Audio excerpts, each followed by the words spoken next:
This is what frustrates me about Man City. Dominating the hell out of games. End up not picking up all 3 points.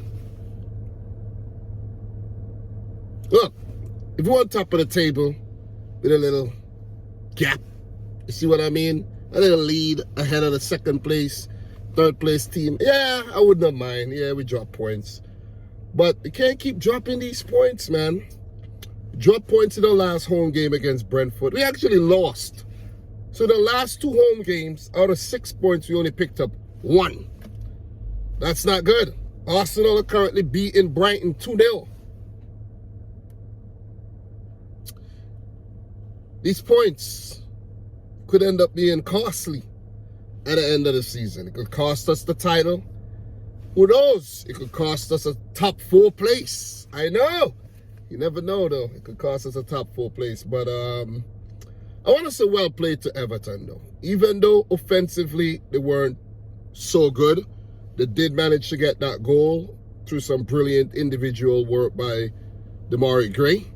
Second half, 64th minute goal after Erling Haaland's first half strike. Haaland again. 21 goals this season. You know what's crazy, right? As I said, credit to Everton. Very good defensively. And that's where they got their point, right? That's where they got their point, on their defense. They didn't manage to get the goal. But imagine Erling Haaland has 21 goals this season. 21. Let it sink in. 21. After what? 15 games. And we are still second. Still second. We're going to go 7 points behind Arsenal. 7. 7 points. You heard it right. 7 freaking points. But the beauty about that is we still have to play Arsenal twice. So we could catch them. Arsenal still got to be Spurs again, Liverpool again, Man United again, Newcastle, Chelsea. So the season is still early, guys. The season is still early. We're not even halfway through the season yet. So we're not going to get carried away with Arsenal winning the title or City not defending their title, whatever. But guys, I have to admit, Arsenal are looking good. They're looking good. They remind me of Manchester City. Let me put it that way, because they're very incisive in the final third. Pass the ball well, but they move the ball forward and they create a lot of chances and they score a lot of goals. City score a lot of goals, but prime example in this game against Everton, dominating possession, dominating the amount of shots at goal, but only 3 on target, and still end up not winning the game. Not testing Pickford enough, not creating enough clear-cut chances. But credit to Everton's doggedness in defense. Connor Cody, James Tarkowski, Vitaly Mikolenko. Credit to even Seamus Coleman, Nathan Patterson. These guys are tough. Amadou Onana, Idrissa Gueye, these guys are good in the midfield. Alex Iwobi helped out a lot, and Pickford quite decisive when he needed to be. So Frank Lampard is a guy, for some reason, I don't know, I have a soft spot for Lampard though, you know what I mean? Like, I want to see him do well. Not against us, but I want to see him do well. And I think they were very unlucky against the last game there against Wolves, where they could have gained a point or even won the game, and they end up dropping all 3. So I think this is the point that they should have got in that game against Wolves, at least the point. They got it against City. They're just outside the drop zone, but they have to just keep playing very well defensively and picking up these points, trickle over. Keep letting the points tally trickle over. And nice to see Calvert-Lewin back fit. He's been out for some time, and they need a striker. They need to score a lot more goals. You had Anthony Gordon missing out, Yerry Mina again missing out. But the guys who came in, they stepped up and they played well. They played well. I got to give them credit. When you go to the Etihad, right? A place that I've been, right? Let me just mention that, you know, it was nice seeing the Etihad Stadium, though. But when you go to the Etihad, though, right? And you walk away with something, whether it's a point or 3 like Brentford, you feel like you have accomplished something because not many teams go to the Etihad and go back home with anything at all. So kudos to Everton. Good point. In terms of them winning the game, I don't think they were close to winning the game, but a draw would surely feel like a win for the Toffees because they're struggling and they needed that. They needed that pick-me-up and to end the year right. For City, not ending the year right, it's fine. It's fine. You have a couple of days. Start the new year 2023 fresh. Pep Guardiola, you know, you got to give him a lot of credit for persisting with Rico Lewis on merit. He does deserve his place.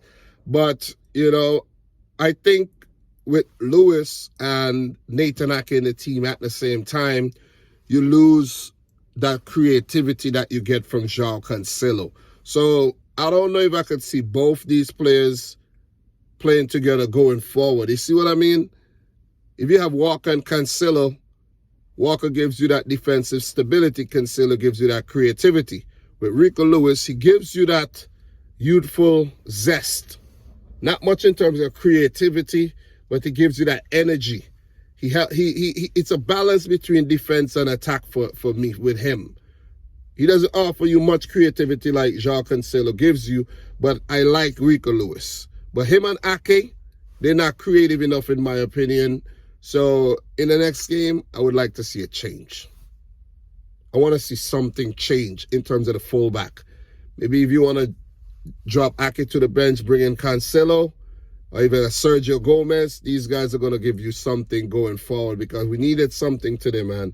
And maybe Pep could be criticized for not making these substitutions a bit earlier than he did. Because Grealish, you know, even though he played well in the last game, he weren't so good today. You see what I mean? A bit of inconsistency. Kevin De Bruyne was a bit off his game, kept slipping and sliding throughout the match. Even a Rodri. We weren't at our best today, but we were still good in my opinion. I don't want to be overly critical of the boys. Haaland, man, the goal, Grealish, he had a positive there in terms of linking up with the goal, passing to Mahrez to Haaland, and that was a really good goal, but we needed to create more chances, and we definitely didn't. Bernardo these days seems like he's a more defensive than an offensive player.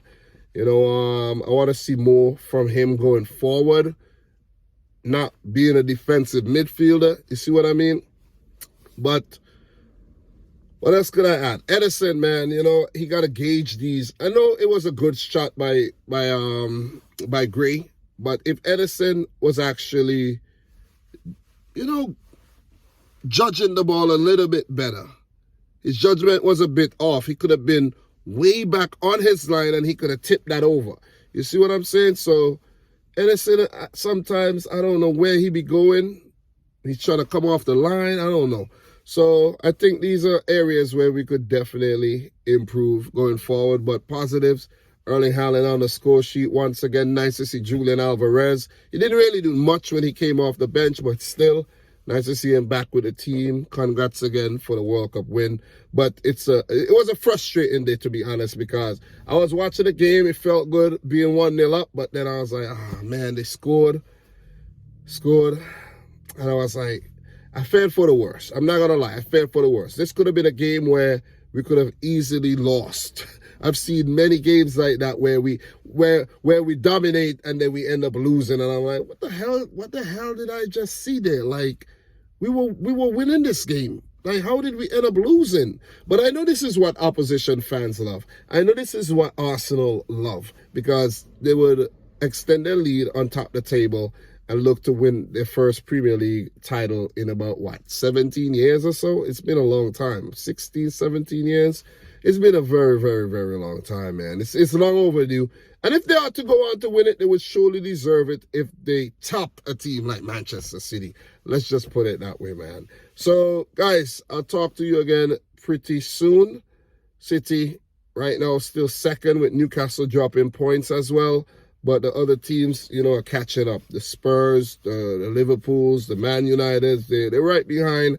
And we got to keep this momentum going, though. For Everton, you know, as I said, they're just outside the drop zone. And they're going to need to continue picking up these points. I didn't really check to see who we're playing next, to be honest. Or who Everton's playing next. So we talk about that when I go live, man. So, guys, just getting off work. I'll talk to you soon. Subscribe if you're new. Like the video if you haven't yet done. So the Premier League journey continues. You know, the grind continues into 2023. Happy New Year to everyone. Thanks for the continued support. Thanks for the support you showed throughout 2022. And from your boy Dom, until next time, peace out. Rich Squad.